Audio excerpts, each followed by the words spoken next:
আসসালামাইকুম। Icon player বাংলাদেশে যাদেরকে নিয়ে এলপিএল এ তামাশা চলতেছে। সো আপনারা যখন শ্রীলঙ্কার থার্ড গ্রেডের প্লেয়ারদেরকেও আমরা বিপিএল এ টানি, তখন কিন্তু তাদেরকে বসিয়ে রাখি না।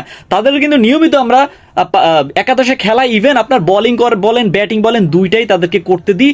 মানে একটা ওদেরকে মাথায় তুলে রাখি আর ওরা আমাদেরকে নিচে রাখে। তো এটা আসলে দেখার বিষয় না। আসলে বিপিএল এ আমরা যে ধরনের থার্ড ক্লাস আপনাদের শ্রীলঙ্কার যে প্লেয়ারগুলো রয়েছে যারা কিনা তাদের লিগেও চান্স পায় না, তাদের তাই বলে যে আপনারা মাথায় উঠা চারটা প্লেয়ারকে নিছেন, আইকন প্লেয়ার নিছেন, আপনারা তাদেরকে কিভাবে বসিয়ে রাখতে হয় সেটা আপনারা ভালোভাবেই জানেন। তো উইকেটের দোষ দিয়ে তাদেরকে আপনি করে লাভ নেই। আসলে আসলে বাংলাদেশিদেরকে এভাবে আপনারা মানে অপদস্থ বলেন আর বলেন যে অপমান বলেন, এটা এক ধরনের বলাই যায়, একটা অপমানও বলা যায়। কারণ এত লাখ টাকা দিয়ে কিনে আপনিও তাদেরকে বসিয়ে রেখেছেন। পারফরমেন্সে আহামরি অন্যদের তুলনায় এত খারাপ তাও কিন্তু না। নাভি 2 ওভারে 38 রান দিতে পারে, ক্যাপ্টেনের কোটায় থাকার কারণে তিনি সুন্দর মতো চালিয়ে যাচ্ছে তার খেলাটা। সো আমাদের মোস্তাফিজুর রহমান কিন্তু এতই খারাপ না, 2-1 ম্যাচ ছাড়া কিন্তু তিনি ভালোই পারফরমেন্স করছে। হয়তোবা দল জিতে নাই, কিন্তু তাহিদ হৃদয় কি করছে? তাহিদ হৃদয় জাস্ট একটা ম্যাচ ওরে সুযোগ দিয়েছেন। শরীফুল তাসকিন তারা কিন্তু কন্টিনিউয়াসলি উইকেট পাচ্ছে, যদিও এক্সপেন্সিভ তো সবাই থাকে, সে তুলনায় ওরা তো উইকেটও পেয়েছিল।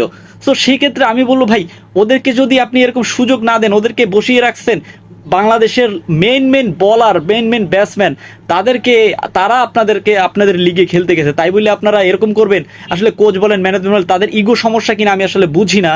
ইভেন আপনার যারা দর্শক আছে তাদেরও সমস্যা আছে কিনা তাও আমি বুঝি না। সো সবকিছু মিলিয়ে আমি বলবো যে বাংলাদেশের হাসি তামাশার একটা পাত্র হিসেবে আপনারা লক্ষণ করে রাখছেন। সো আমি একটা কথাই বলতে চাই ভাই, একটু সুযোগ দেন তাদেরকে, একটু প্রমাণের জায়গা দেন। কিন্তু কথা হচ্ছে ভাই, আহামরি যে পারফরমেন্স করতেছে লিগে, সাকিব আল হাসান বলেন বিদেশি লিগে তেমন একটা ভালো পারফরমেন্স করতেছে না, কিন্তু ওরা কিন্তু একটা ভাই ওয়েদারের সাথে একটা সেটের ব্যাপার আছে। সো আপনি কি মনে করেন আরো কি পারফরমেন্সের দরকার আছে কিনা? প্লিজ কমেন্ট করে জানাই দেন। বাংলাদেশকে নিয়ে এরকম তামাশা করা কি ঠিক?